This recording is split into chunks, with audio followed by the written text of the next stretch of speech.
Come to think of it, I'm actually shocked at how many modern games I've been playing this year, and a little bit before the beginning of this year, because I'm going back and forth between allegedly playing Dragon Warrior 4 and Back to the Future the game, and there feels like there's something missing between those two. Like 20 years? Maybe not that long. But... Oh, and I talk of Portal, and here's a commercial for it on Discovery Channel right now. You're watching TV when you're on the podcast? Not when this podcast comes out. It is not. You don't have to change your channels. Christian, have you been playing You Don't Know Jack at all? I have been a little bit. I've been trying to save it for when me and my wife or me and my cousin can play it together rather than just screwing it all up and using all the games on myself. My fiancé and I have been playing it almost every day since it came out. We're a very interesting couple who do very exciting things. It's weird. They've changed a few things since the last one. It took me a little while to get used to. I missed the gibberish questions. Yeah. It seems almost too streamlined. Like, it seems to go a little too fast now. Like, you don't get to choose the question that you're going to talk to, or that you're going to answer anymore. It almost goes too fast for me, too fast to really take in how great the humor is.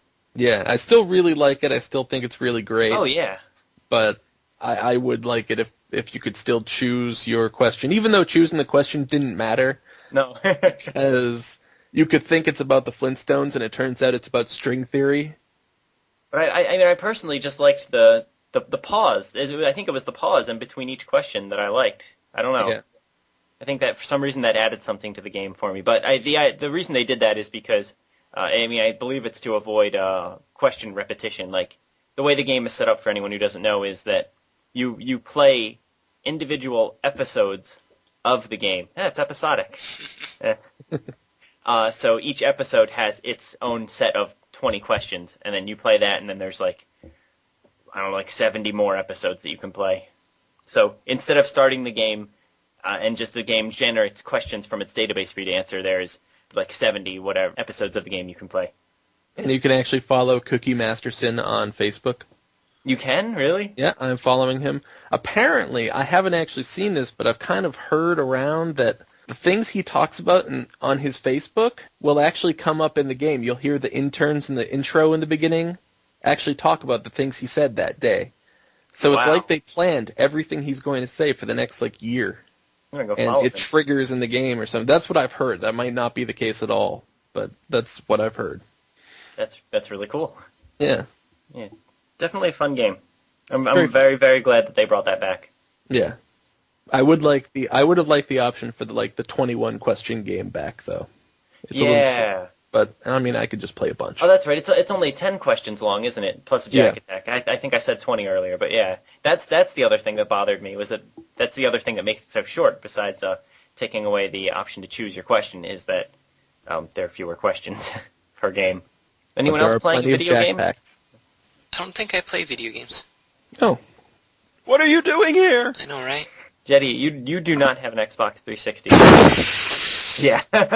No. I have an actual reason why I'm mentioning this to you in particular. I've been noticing lately a lot of 16-bit SNES style RPGs in the Indie Games channel on Xbox 360. Really?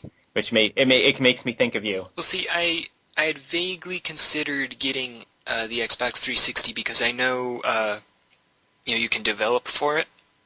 Yes. And I had tossed around the idea of actually trying to do something with that, but as I don't even really have time to play video games, I don't really have the time to program them anymore, sadly.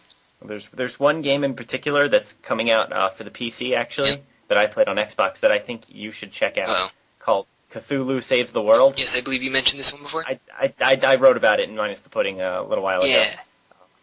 You would like it, that's all I'm going to say. Probably. I played the demo and it was fun. Yeah. It's only... Oh, wait, no, that one's $3, my bad. $3, and that's why I don't own it.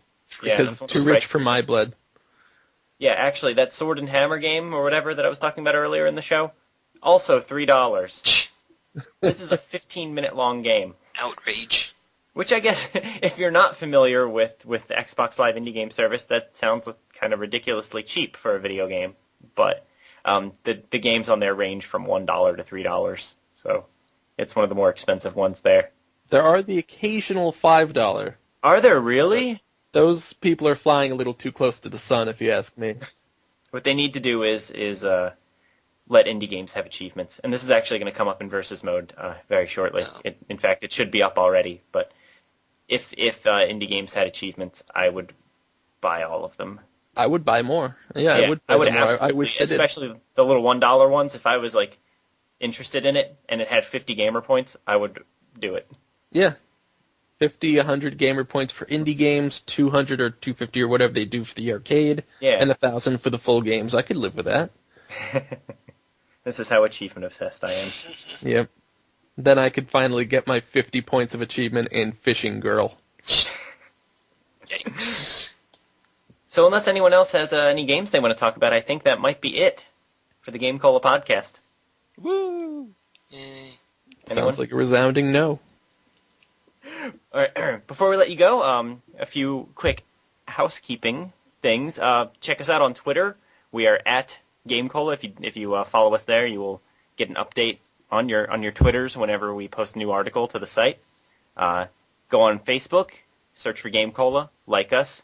Pretty much the same deal as Twitter.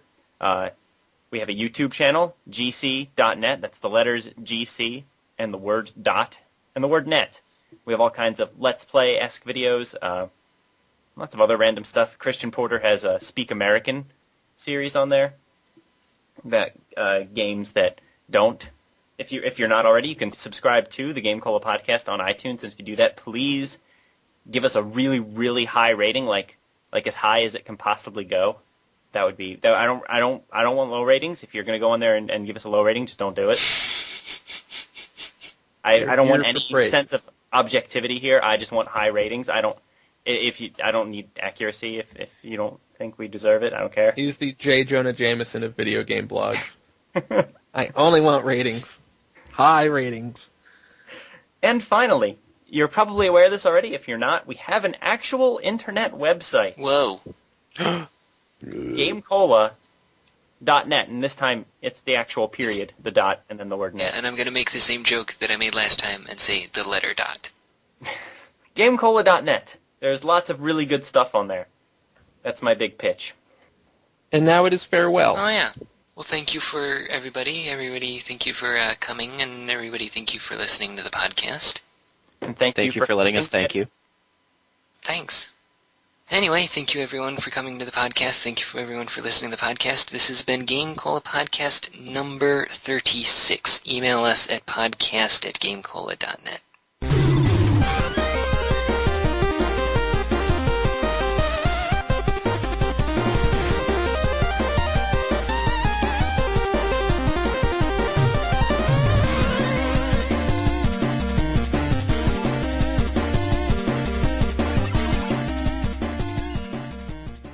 By the way, this is not going in the podcast. I just want to reiterate that.